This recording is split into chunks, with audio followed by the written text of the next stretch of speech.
सख्ती शहादत जी मिड़ोई मलार, ज़रो नाही यज़ीद जो ए इश्क जो आसार, कुसण जो करार असुल इमामन से। एक ईसाई राहिब गिरजा घर मां सिर मुबारक खे ॾिठो ऐं यज़ीदिन खे झले करे बीहारे करे उन्हनि खां पुछा कई त ही छा मामिलो आहे।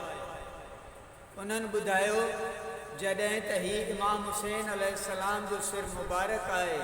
हुन चयो त तव्हां त ॾाढा ख़राबु माण्हू आहियो, भला हिकिड़ी ॻाल्हि ॿुधो, 10,000 अशरफियूं रुश्वत वठो, हिकु राति ही सिर मुबारक मूं वटि रहे। उन्हनि ज़ालिमनि लालचिन क़बूल करे वरितो।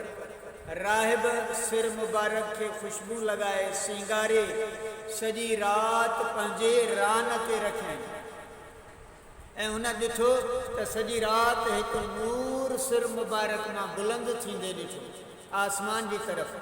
राहिब इहा राति रोई गुज़ारी। सुबुह जो इस्लाम क़बूल कयईं, सभु कुझु छॾे सॼी ज़िंदगी हुन अहल बैत जी ख़िदमत में गुज़ारी। यज़ीदिन जॾहिं इहे दरहम दीनार जेके राहिब खां वरिता ऐं संदन जे अहल बैतनि जे ख़ीमनि मां जेके खयां ऐं उन्हनि खे विरहाइण लाइ जॾहिं थेलियुनि खे खोलियो त उहे सभु पैसा ठिकर जा थिया। अल्लाह साईं क़ुरान शरीफ़ में फरमाए थो, सूरह इब्राहिम में सिपारो नंबर 13 आयत नंबर 42, बिस्मिल्लाहिर्रहमानिर्रहीम, वला तहसबन्नल्लाह गाफ़िलन अम्मा यअमलुज़ ज़ालिमून। ऐं अल्लाह खे हरगिज़ बेख़बर गुमान न कर ज़ालिमनि जे कम खां। वरी अल्लाह साईं क़ुरान शरीफ़ में फरमायो, सिपारो 19 सूरह शूरा आयत नंबर 227, वसयअलमुल्लज़ीना ज़लमू अय्या मुनक़लिबिन यनक़लिबून। तर्जुमो, इजो ज़ालिमनि खे ख़बर पवंदी त कहिड़े पासे ते पलटो खाईंदा। सो इहा जेका बि माण्हू हुकूमत में आहिनि, जेके बि रुश्वत वठनि था, इहे सबक़ पिराइनि करबला जे वाक़े मां।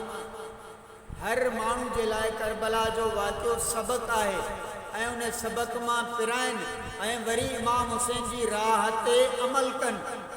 केतिरा ई माण्हू, केतिरा ई गवर्नमेंट मुलाज़िम माण्हुनि जा कम कनि था, रुश्वत वठनि था। इहे पैसा उते ई इमाम हुसैन आली मक़ाम उन्हनि खे ॾेखारियो त उहे ठिकर जा थी विया। ऐं अॼु माण्हू माण्हुनि ते ग़रीबनि जो कमु करे, उन्हनि जे ज़ुल्म करे उन्हनि खां पैसा वठनि था, रुश्वत जे बहाने, चांहि पाणी जे बहाने।